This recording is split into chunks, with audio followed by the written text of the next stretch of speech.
Kalau nggak percaya ya, saya coba sebutkan dengan cepat. Tidak usah ditulis. Simak saja atau lihat rekaman kemudian. Baru Anda tulis. Cepat.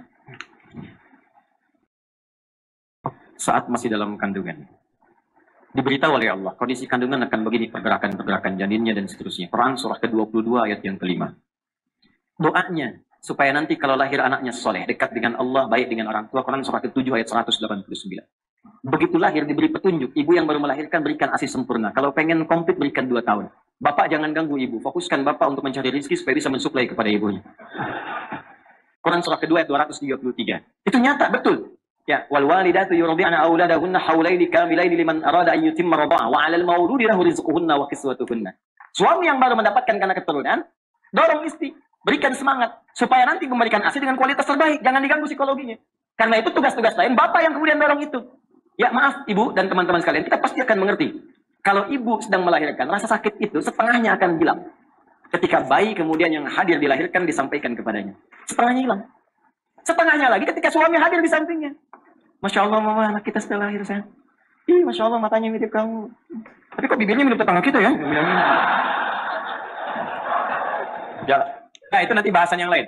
Naik lagi sampai 2 tahun. Pendidikan pertama apa yang diberikan pada anak 2 tahun? Dia mulai bisa bicara, mulai bergerak, mulai macam-macam. Turun 4 pendidikan dini. Kalau diberikan dengan baik, dia dekat dengan Allah, baik dengan Anda, dan bagus bergaul dengan lingkungan sekitaran. Turun Quran surah ke-31 ayat 13 sampai dengan 19. Dia mulai belajar dengan serius. Bagaimana supaya dibimbing cepat paham. Turun Quran surah 9 ayat 122. Bagaimana kalau dia belajar, pelajarannya itu naik menjadi orang pintar, imannya juga kuat. Turun bimbingan Quran surah ke-58 ayat ke-11. Bagaimana cara memulainya supaya ditanamkan adalah keilmuan yang kuat. Turun Quran surah 96 ayat 1 sampai dengan 5. Bagaimana cara dipercepat? Kalau menghafal, Allah yang tanamkan dalam jiwanya. Walaupun dia mengikuti bacaan, cepat menghafalkannya. Turun Quran surah ke-75 ayat 16 sampai dengan 18. Apa amalan untuk mencapai itu? Turun Quran surah kedua di ujung ayat 282. Kemudian naik lagi sampai dia berkelana, mungkin merantau. Jangan semua orang Jogja dikatakan Jogja semua. Ada yang dari Jawa, Sumatera, Kalimantan, mungkin ke sini. Tapi Allah berikan bimbingan. Engkau akan bertemu mungkin dengan suku yang beda, komunitas yang tidak sama. Tapi dalam keadaan itu pun bergaul dengan cara yang takwa. Ada bimbingan di Quran surah ke-49 ayat ke-13. Mungkin engkau pun menemukan jodohmu di situ.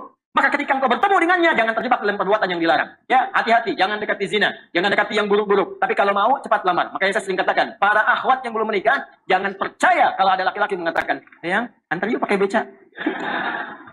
Aku bonceng yuk pakai motor.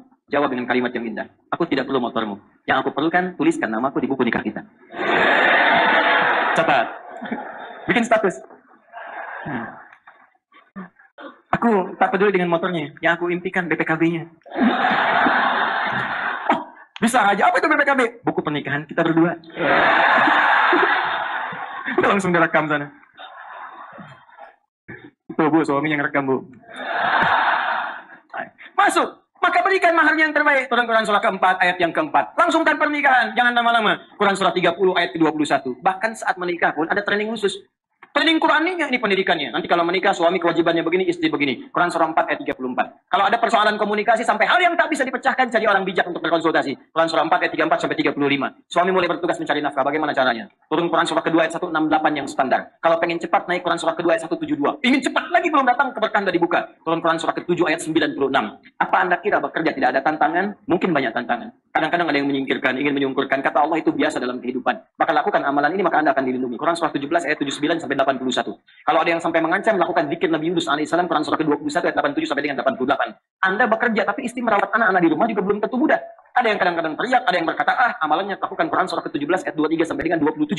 Setelah itu kadang-kadang Anda capek lah. Zikir Nabi Ibrahim Quran surah ke-26 ayat ke-80. Kalau Anda sakit, kata dokter ini nggak ada obatnya. Ini mustahil. Kata Allah, separah apapun kalau Anda lakukan zikirnya Nabi Ayub, aku akan sembuhkan seperti aku sembuhkan Ayub. Turun Quran surah ke-21 ayat 83 sampai dengan 84. Anda sudah berumah tangga, belum ada tanda-tanda keturunan. Kata Allah, lakukan amalan Nabi Zakaria. Bahkan beliau sudah sepuh, rambut memutih, fisik sudah letih, istri divonis medis monopus dan mandul. Tapi kalau engkau kerjakan amalannya, aku anugerahkan keturunan untukmu. Amalannya dari Quran surah ke-3 ayat 38. Doanya di Quran surah 19 ayat 2 sampai dengan ayat ke-15-nya. Sampai dijamin keselamatan dunia, alam kubur sampai dengan akhiratnya. Anda bergerak lagi, bisnis makin maju, maka bersyukurlah kepada Allah. Turun Quran surah ke-14 ayat yang ke-7. Sebab cobaan-cobaan tantangan mulai hebat, petakan tantangannya. Rumuskan, mulai Quran surah kedua ayat 214. Rinciannya di Quran surah kedua ayat 155 sampai dengan 157. Penyelesaiannya di Quran surah ketiga ayat 142. Kemudian jalani dengan sabar semua itu sampai Anda mencapai kematangan. Kalau atas usia 40 tahun sudah sukses, orang tua masih ada, maka sertakan kesuksesan Anda dengan membawa orang tua di dalamnya. Berikan kemuliaannya. Minimal doakan mereka. Tuntunannya di Quran surah ke-46 ayat ke-15. Sampai Anda semakin sepuh, bahkan bersikap seperti anak-anak lagi. Quran surah ke-22 ayat yang ke-5. Sampai Anda menyimpulkan, apakah saya akan selamanya di dunia? Tidak, Anda akan pulang. Maka belajar cara pulang yang baik. Supaya tidak macet. Supaya tidak lama dan tenang pulangnya. Maka turun bimbingan di Quran surah ke-89 ayat 27 sampai dengan 30. Supaya pulang tenang, dipanggilnya enak, nyaman. Setelah itu kemana saya pergi ya Allah? Kamu akan pergi ke tempat lain meninggalkan dunia. Kamu pergi ke Jogja saja perlu bekal. Kamu pergi ke Eropa perlu bekal. Sekarang kamu akan meninggalkan dunia. Ya pasti kamu perlu bekal. Maka pelajari bekal apa yang layak untuk ke tempat kamu berikutnya. Namanya barzakh, namanya kubur. Bekalnya amal soleh. Kalau kamu siapkan dengan baik, aku berikan keterangan seperti ini. Maka diberikanlah keterangan Quran surah ketiga ayat 169 sampai 172. Tapi kalau kamu sembarangan jauh dari, nggak pernah cari bekal, maka aku berikan hal yang sama seperti aku berikan kepada Firaun. Quran surah ke-40 ayat ke-45 sampai dengan 46-nya. Setelah itu kemana ya Allah terjadi kiamat? Quran surah ke-75 semua satu surah sekalian tentang kiamat. Setelah itu kemana ya Allah? Pilih. Ada pilihan untuk ke surga. Surga aku bagi kepada 4 bagian secara umum. Ada yang sesurga dengan semua para nabi, tetangganya nabi semua. Masya Allah, para rasul semua. Dari Nabi Muhammad sampai Nabi Adam alaihissalam. Setelah itu ada orang-orang soleh. Ada syuhada, ada siddiqin. Amalan di Quran surah ke-4 ayat 69. Ada surga yang kedua di taman surga. Keindahannya tak terlukiskan. Yang berikan langsung Allah. Quran surah 51 ayat 15 sampai dengan 23. Yang ketiga levelnya. Kawas yang indah, rumahnya luas, seluas langit dan bumi. Amalan di Quran surah ketiga ayat 133 sampai 134. Ya Allah, aku sih nggak apa-apa. Yang penting ke surga. Gak apa-apa ya Allah, yang penting surga. Ya kalau begitu, turunkan Quran surah kedua ayat 25. Jamin semuanya. Tapi kalau kamu nggak siap-siap seperti itu, ada tempat yang kedua namanya neraka. Neraka aku siapkan yang paling ringannya. Ditarik oleh malaikat maut, ubun-ubunnya ditarik. Dia tidak punya rasa humor, nggak ada seleranya. Neraka itu nggak ada. Syidadun, ghilawun, syidadun, bengis, kejam, tarik ubun-ubun, dicelupkan seperti bikin teh celup. Celup, angkat, celup, angkat, celup, angkat. Bahasa Arab yang musli, innal ladzina kafaru bi ayatina sawfa nuslihim nara. Kami celupkan, angkat, angkat. Sekali dicelupkan perbedaannya 1000 tahun. Satu harinya 1000 tahun, satu detiknya 48 hari. Celup, badalnahum juludan ghairaha liyadzuqul adab. Angkat, kami ganti kulit yang baru supaya merasakan azab yang tidak sama dengan yang sebelumnya. Naik, angkat, turun, angkat. Itu yang paling ringan. Yang paling dalamnya neraka jahanam disediakan untuk orang munafik dan orang-orang kafir. Di Quran surah ke-4 ayat 140 paling kiri sebelah bawah. Kalau yang nggak ke surga, belum ke surga, nggak ke neraka, 50-50. Tempatnya di mana ya Allah? Aku turunkan surah yang ke-7 namanya Al-A'raf ayat 45 sampai 47. Dia akan ada di pertengahan antara surga dengan neraka. Dia melihat semua penduduk surga tapi ketakutan mendengar jeritan ahli neraka. Lihat bahasa Qurannya. Melihat orang surga pengen ke surga, ketakutan mendengar. Jadi nggak bisa ngintip ke neraka. Lihat bahasa Qurannya. Anda keluar dari masjid ini jam 2:30 malam. Begitu keluar, di atas pohon ada suara. Ngintip nggak? Apa? Pasti lari. Jadi di dunia aja begitu sudah ketakutan, apalagi jeritan tiap waktu. Nggak berani ngintip. Berharap pengen ke surga. Maka dengan rahmatku, aku ambil dia, aku tempatkan di surga. Setelah proses hisab selesai seluruhnya. Satu hari 1000 tahun. Ada semua. Tunjukkan pada saya, mana yang ada di Quran. Ada semua. Makanya ketika Nabi diutus untuk menerangkan Quran, Nabi pun disebut hudan. Walladzi arsala rasulahu bil hudan. Allah mengutus rasulnya dengan hudan. Makanya ketika Quran diterangkan oleh Nabi jadi hudan. Semuanya indah. Berhasil semua. Tenang, nyaman, bahagia, sukses. Ini pembuktian terakhir. Pembuktian terakhir. Bukan ceramah terakhir, kita masih sampai Isya. Pembuktian terakhir. Lihat sini baik-baik. Fokus. Ya Allah, ampuni dosaku ya Allah. Nggak apa-apa. Terima kasih. Alhamdulillah. Akhirnya yang dapat hidayah juga. Biasanya datang sendiri, nerangin sendiri, ngapus sendiri, nulis sendiri. Biasa, bawa kameramen sendiri. Allah, jemaah cuma ngeliat. Kadang senyum, ketawa masuk surga. Enak banget. Sempurna hidupnya. Ini lihat sini. Al-Quran diturunkan di mana? Ya kalau tidak tahu cepat katakan Allahu a'lam gitu aja. Wampir, keburu habis waktunya. Ya. Malaikat ditanya, jawabannya apa? Allahu a'lam. Qalu subhanaka la ilma lana illa ma 'allamtana. Al-Baqarah 32. Sahabat ditanya, Allah Rasulullah a'lam, selesai. Anda malaikat bukan sahabat bukan. Di mana Quran diturunkan? Allahu a'lam. Ya, di mana Quran diturunkan? Masa Allahu a'lam di Mekah.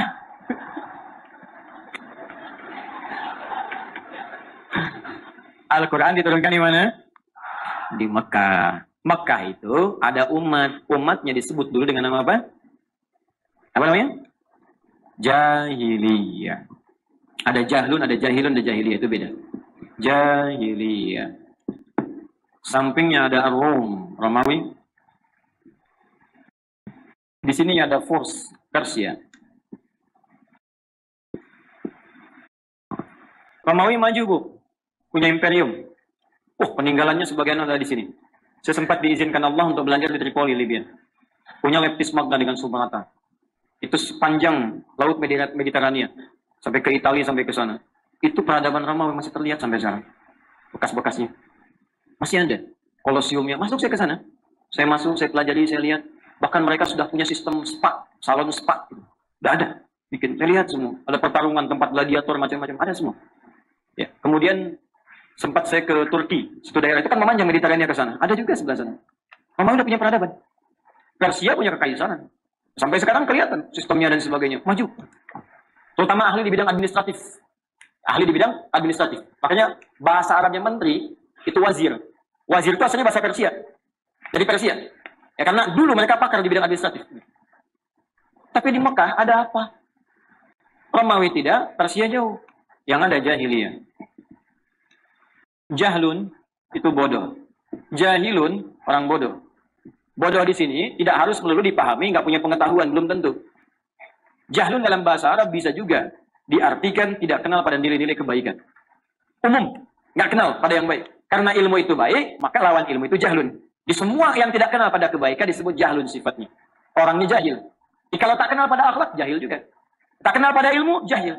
Tak kenal pada Allah Tuhannya, jahil juga. Jahlun. Kalau digabungkan sifat perbuatan dan pelakunya, maka tambahkan ta di ujungnya, tengahi dengan ya nisbah. Maka berubah jadi jahiliyah. Maksudnya apa? Di tempat ini komplit semua orang bodoh ada di sini. Pencuri di sini semua. Begal, lengkap. Saya cuma ngasih tahu ya, pembegal sekarang mendingan cepet tobat deh. Ya. Nggak ada apa-apanya dengan yang jahiliyah. Jahiliyah itu kalau sudah membegal profesional, sekampung begal semua. Betul, namanya Gifar. Gifar itu kampung begal. Bahkan pimpinannya namanya Jundub bin Junadah. Ketika tahu ada Nabi bawa petunjuk, datang ke Mekah. Langsung taubat. Itu baru lihat Nabi, langsung kemudian bersyahadat. Senyumnya, auranya, kebaikannya. Ya Rasulullah, sini Rasulullah, berikan wasiat kepada pesan yang tegas. Kata Nabi, pulang dulu kamu ke Gifar. Sabar dulu, dakwah di sana. Tidak ya Rasulullah, aku nggak akan pulang sebelum aku ikrarkan syahadatku di depan orang-orang Mekah dekat Ka'bah ini. Kata Nabi, jangan dulu. Kamu ini masih lemah, nanti kamu malah diintimidasi. Tidak ya Rasulullah, saya ini membegal terang-terangan. Masa syahadat sembunyi-sembunyi? Datang dia ke Ka'bah mengatakan, ya masyarakat Quraisy, asyhadu an la ilaha illallah wa asyhadu anna Muhammad Rasulullah. Hai semua orang Quraisy, saksikan aku bersaksi tidak Tuhan selain Allah dan Muhammad SAW Rasulullah. Apa yang kalian mau lakukan? Dipukulin. Jatuh pingsan. Sebelum dilanjutkan datang Ali bin Abi Thalib. Riwayat lain mengatakan Hamzah ya bin Abdul Muttalib. Datang, jangan teruskan. Kenapa jangan diteruskan? Ini orang Gifar. Dagangan kita semua lewat situ. Kalau tahu orang Gifar ini mati, semua dagangan kita nggak akan ada yang aman. Kalau gitu jangan teruskan. Teruskan. Pulang kemudian ke Gifar. Dakwah di Gifar. Mantan begal dakwah. Begitu Nabi kemudian hijrah ke Madinah, menetap di sana, heboh Madinah. Duk, suara kaki bergemuruh. Keluar melihat, ternyata sekampung Gifar dipimpin Jundub bin Junadah datang ke Madinah untuk menyatakan masuk Islam. Mantan begal, tobat. Begal paling profesional, tobat jadi da'i. Dan setelah itu banyak meriwayatkan hadis. Masih ingat teman-teman? Kalau bangun tidur baca doanya apa? Langsung aja. Alhamdulillahilladzi ahyana ba'dama matana wa ilaihin. Siapa yang meriwayatkan hadis itu? Dua orang. Di Al-Bukhari nomor hadis 181 yang meriwayatkan dua orang. Satu Mu'adz bin Jabal, yang kedua Jundub bin Junadah. Kalau pengen dilengkapi, buka Abu Daud nomor hadis 1367 yang meriwayatkan Ibnu Abbas. Karena Nabi sallallahu alaihi wasallam idza staiqadha min naumihi fajalasa. Adalah Nabi sallallahu alaihi wasallam jika bangun dari tidurnya tidak langsung berinteraksi dulu, duduk sebentar. Duduk dulu. Ini secara kesehatan bagus. Famasakha biyadihi min athari naumihi, maka beliau melihat tangan terbaiknya, tangan bersihnya untuk menghapus bekas kantuknya. Jadi jangan langsung baca doa, hilangkan dulu kantuknya. Ini baru bangun dan baca doa. Memang bangun setengah 3, begitu sadar jam 5. Begitu. Baca, baru baca doa. Ada semua. Nah, saya kembalikan yang menjelaskan mantan begal untuk menunjukkan bahwa saya ini dulu mantan begal. Tempat saya kampung begal.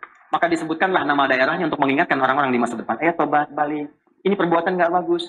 Maka disebutkanlah dengan nama daerahnya, diambil kunyahnya. Kunyahnya Abu Dar, asalnya dari Gifar. Kalau ingin menunjuk daerah, tambahkan al di depannya, ujungnya i. Ana Abu Dar al-Ghifari. Tambah al, ujungnya i. Sama dengan begini. Syekh Nawawi al-Bantani. Syekh Yasin al-Padami. Imam al-Bukhari, namanya bukan al-Bukhari. Namanya Muhammad. Punya bapak Ismail, punya kakek Ibrahim, kakek buyut Al-Mughirah, yang buyut Al-Bardizbah, tinggal di kecamatan Ju'fah, Kabupaten Bukhara, Provinsi Khurasan, negaranya sekarang Uzbekistan. Karena dari Bukhara, maka menyebut Al-Bukhari. Anda siapa misalnya? Anda Yono. Dari Darsan Jogja kami ke Mekah. Kenalkan, ana Yono Al-Darsani Al-Jogjai. Al-Imperiumi Al-Qadimi misalnya. Nah, itu. Ini tobat semua. Jadi pezina, lengkap. Kalau bosan dengan istri bosan dengan suami, tukeran dengan tetangganya besok. Ini jahiliyah. Pemabuk, jangan tanya. Maaf ya, pemabuk paling pemula sehari 5 kali. Yang sekarang gak ada apa-apanya lah gitu ya. Ini pemabuk paling pemula. Penipu, ulung, riba, komplit. Ada semua, makanya disebut jahiliyah. Nih, perhatikan nih, apa yang ingin saya sampaikan. Indahnya Allah memberikan pelajaran kepada kita. Al-Quran tidak diturunkan di Romawi. Supaya orang tidak berkata, pantas umatnya maju, Romawinya sudah maju. Al-Quran tidak diturunkan di Persia, supaya orang tidak ngeles mengatakan, pantas hebat Al-Quran yang turun di Persia. Tapi Allah turunkan di sini. Dengan semua sifat keburukan. Cuman dalam masa yang singkat. Kurang dari 23 tahun. Selesai semua. Bahkan sudah sampai ke seantara bumi. Disampaikan pesan-pesannya. Dari jahiliyah, tiba-tiba mereka berubah, bertransformasi menjadi khairu ummah.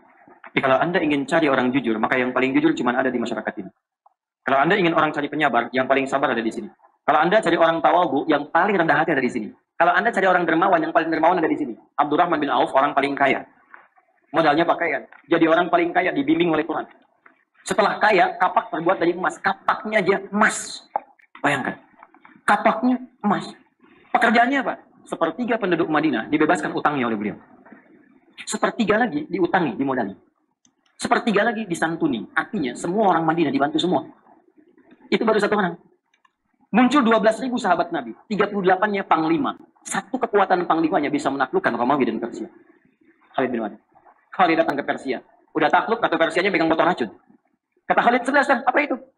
Kata Khalid, ini racun. Kata Persia, ini racun paling dahsyat di sini. Yang kalau diminum sedikit saja sudah kehilangan nyawa. Coba lihat, kata Khalid. Diambil. Ketawa Khalidnya. Tabas sama dhahika. Bismillahi la yadurru bismi syai'ah. Dengan nama Allah tidak akan ada yang memberikan madarat kecuali dengan izinnya. Diminum sampai habis. Begitu diminum, dibuang botolnya. Nggak ada apa-apanya. Apa komentar Ratu Persia pada saat ini? Riwayat benar, baca sejarah. Kata Ratu Persia, kalau ada jenderal seperti ini, sudah nggak akan bisa ditaklukkan dimanapun. Satu kekuatan. Pelajar, udah, jangan dilihat. Anda melihatnya Ali bin Abi Thalib, sahabat Nabi. Gali lagi, coba telusuri sejarahnya. Bagaimana pengetahuan beliau? Bukan cuma Quran hafal, ahli balaghah, ternyata pakar matematika juga. Buka tafsir Al-Jawahir, karena Syekh Tantawi Jawahari. Lihat jilid terakhirnya. Di situ ada matematika Quran. Bagaimana sahabat Ali bin Abi Thalib menyelesaikan persoalan matematika dengan ayat Quran. Ada. Itu diikuti kemudian oleh orang-orang setelahnya. Al-Ghazali, Al-Kindi, Al-Farabi, ya, Al-Khawarizmi, Ibnu Sina, dan seterusnya. Itu bikin mereka. Sehingga banyak penemuan itu terinspirasi dari Al-Quran. Contoh. Siapa penemu atom? Mana anak UGM? Mana UI? Mana anak kampus? Siapa yang ikut kimia di sini? Saya belajar dulu kimia. Ya baca, dan saya senang kalau libur saya pergi ke toko buku, saya beli tuh buku-bukunya. Kalau saya ketemu anak kampus, saya tanya, Anda belajar apa? Saya jurusan ini, Ustaz. Ajarkan saya pelajaran Anda, saya ajarkan Anda apa yang Anda inginkan. Siapa penemu atom? Bukan John Dalton, Anda salah baca. Penemu atom pada mulanya bukan John Dalton. Penemu atom Jabir bin Hayyan. Pada mulanya. Jabir bin Hayyan menemukan atom saat meneliti besi. Dari mana meneliti besi? Saat membaca surah 57 Al-Hadid. Surah besi. Sampai di ayat 25, wa anzalnal hadid sampai ayat 26-nya. Dibaca, dilihat, penasaran. Kami turunkan besi dari langit. Ada besi turun dari langit. Meteor kan? Ada sebagian dari besi turun. Diambil bagian dari besi itu, dibawa ke lab kecilnya di rumah, dianalisis. Sampai ditemukan turunan terkecilnya. Sampai ke atomnya. Karena itu sampai sekarang, atom besi itu kan Fe rumusnya. F besar, F kecil. Ferum namanya. Ferum. Berapa nomor atomnya? 26. Setiap atom pasti punya isotop untuk menjaga kestabilan atom. Isotop itu rata-rata 4. Isotopnya besi itu Fe 55, 56, 57, 58. Yang paling stabil 57. Surah 57 ayat 25 sampai 26. Surah besi Fe Al-Hadid. Asalnya di situ. Sampai yang menemukan rumusan asal pesawat terbang Ibnu Firnas, ada semua. Sampai yang mengkonfirmasi dari mulai notasi syair jahiliyah. Itu punya notasi dulunya. Makanya orang belajar adab itu menemukan arud, di arud ada notasi. Apa notasinya? Bentuknya bahar namanya, ada 16. Ada tawilun lahu dunal bukhuri fadailu faulun mafailu kifana min dzikri habibin wa manzili bi saqli wa baida dakhuli fa hawmali rajas mustafilun sauti safiril bulbuli hayya qalbi thamili al ma'u wa zahru ma'a ma zahri lahul muqali fa anta ya sayyidi wa sayyidi wa mawlali fa kam taymuni ghazailun uqalqali qataftuhum nadwatin fi hadha ar-rajuli fa qala la faqad qada muharwili wal walad wali wali wa ila fa qultu la tuwalwili fa bayinu lu ali qala tawhina kada wa dzul muqali kahatan ka kailali tatabuli ayo ulangi rajas Ditemukan orang Islam setelahnya. Jadi ilmu, Pak. Rumusan tadi. Tarik jadi alfiah, jadi normal. Rumus yang sama, Rajas. Lafzun mufidun kastaqim. Wasfun wa fi'lun tumma harfunil kalim. Wahiduhu kalimatun wal qawlu am. Wa kilmatun biha kalamun qad yu'am. Bil jarni wa tanwini wa nida wa al. Wa musnadin lismi tamyizun hasal. Bita fa'alti atat wa ya if'alli. Wa nunik balanna fi'lun yanjalli. Hafal 1002 bait. Paham anda pakar nahu dan saraf. Jadi ilmu. Cuman saat Quran ditinggalkan, ini ditinggalkan, balik lagi ke notasi musik. C, D, F, G, A, B, C, G, A, B, C, D, F, G, D, F, G, A, B, C, D, A, B, C, D, F, G, A, F, G, A, B, C, D, E, B, C, D, F, G, A, B, F, G, A, B, C, D, I, B, C, D, I, B, C, I, B, C, judi, itu sih. Nah, ini seperti jadi ilmu tuh. Naik mereka, makanya syahidnya di Quran, surah 3 ayat 110. Kuntum khaira ummatin ukhrijat linnas. Karena itu, kenapa kita mesti kembali ke Quran? Karena ini hidup kita ada di sini. Ada semuanya. Tiap hari kita cuma itu yang dibaca itu aja, Anas lagi, subuh sampai dengan Isya. Ulang